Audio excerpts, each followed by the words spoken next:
अपने को ऐसा बनाएं कि आंखों में इनोसेंस, हर्ट में लव, स्माइल में कंपैशन और सोल में प्योरिटी हो।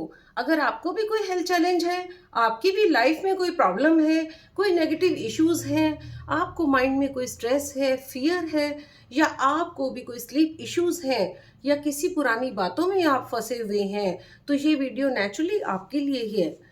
तो वेलकम है आप सबका सरन्या वेलनेस में। मैं हूं doctor Sarna Dhingra, NLP coach, naturopath, hypnotist, quantum healer.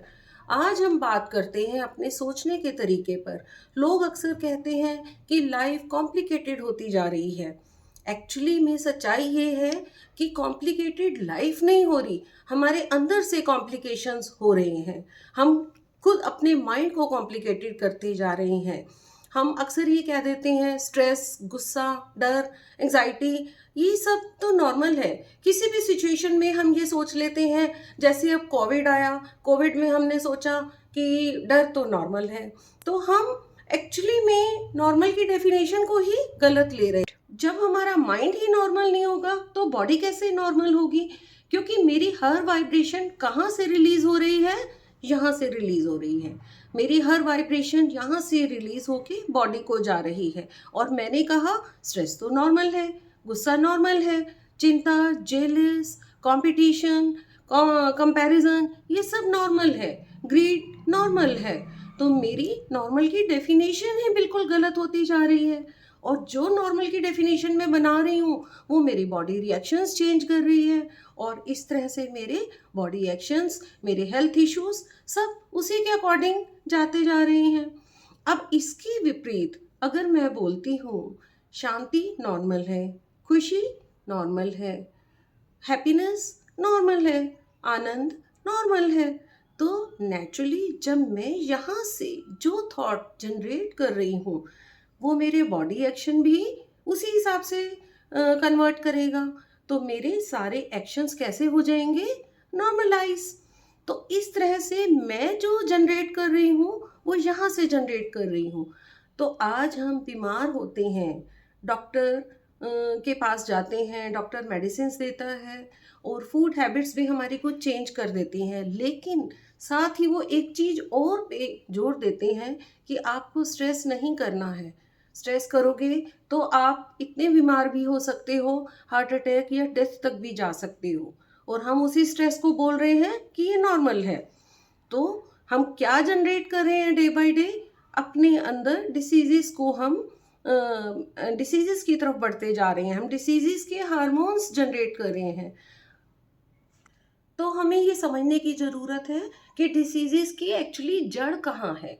हमें पावर कहाँ देनी थी? यहाँ देनी थी। और हम अभी तक किस पे काम कर रहे थे? हम ओनली फिजिकल काम कर रहे थे, अपने फिजिक पे काम कर रहे थे। तो हमें अब पावर देनी है इस सेंटर प्लेस पे, अपने एनर्जी सेंटर पे। हमें इसके लिए एक छोटा सा काम कर सकते हैं। हम रोज एक डायरी लिखें, हम डायरी बनाएं और रात को सब काम से फ्री होके जैसे ही बेड पे सोने जाते हैं उस टाइम डायरी में सुबह के अपने इंस्टांस लिखें। ज़्यादा नहीं तो जो कोई नेगेटिव इशू हुआ है हम उसको उस पर लिखें। और नेगेटिव इशू के रिगार्डिंग अब मैं एक बात और कहना चाहूँगी। जब हम बात करते हैं डायरी लिखने की तो लोग अक्सर क्या गलती करते हैं, अपनी उस पूरी नेगेटिव घटना को लिख डालते हैं डायरी पे, जो हमारे साथ उस दिन बीती होती है, जो हमारे स्ट्रेस का कारण बनी होती है।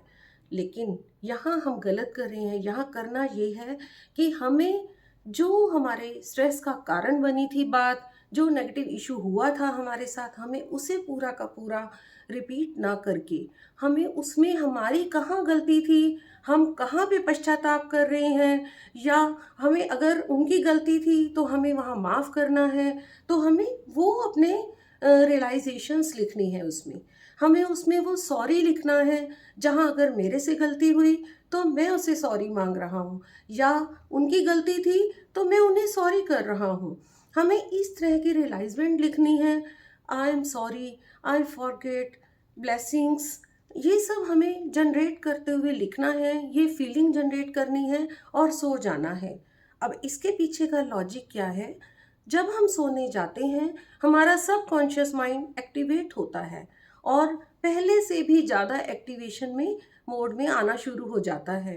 तो जब हम स्ट्रेस, फियर, नेगेटिव इशू को ही अगर रिपीट करके वहाँ उस टाइम हम रात को डायरी में लिखेंगे, तो हमारा माइंड रात को सोने के बाद और सुबह उठने से पहले हमारा माइंड एक रिपेयरिंग स्टेज पे होता है, अपने आप को रिपेयर कर रहा होता है।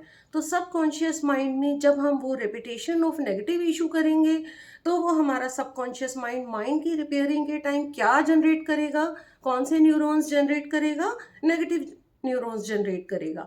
और सुबह जब हम उठेंगे तो हम पहले दिन से भी ज़्यादा भारीपन फील कर रहे होंगे, और हो सकता है हम धीरे धीरे इस तरह से डिप्रेशन की स्टेज पे भी जा सकते हैं।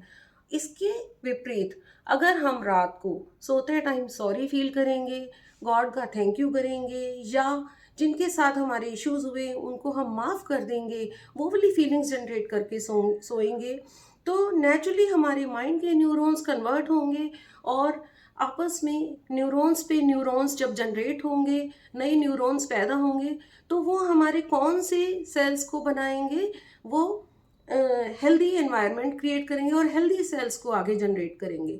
और सुबह जब रिपेयरिंग टाइम में हमारे हेल्दी सेल्स बने, हेल्दी न्यूरॉन्स बने, तो सुबह उठ के हमारा माइंड किस स्टेज में होगा, हमारा माइंड होगा बहुत हल्केपन की स्टेट में होगा, खुशी की स्टेट में होगा, और हम एक रिफ्रेशमेंट फील कर रहे होंगे, हम अंदर से हील हो चुके होंगे। तो यदि आपको मेरा ये सब बातें समझ आ रही हैं, तो प्लीज़ सब्सक्राइब करें मेरे चैनल को। Thank you so much.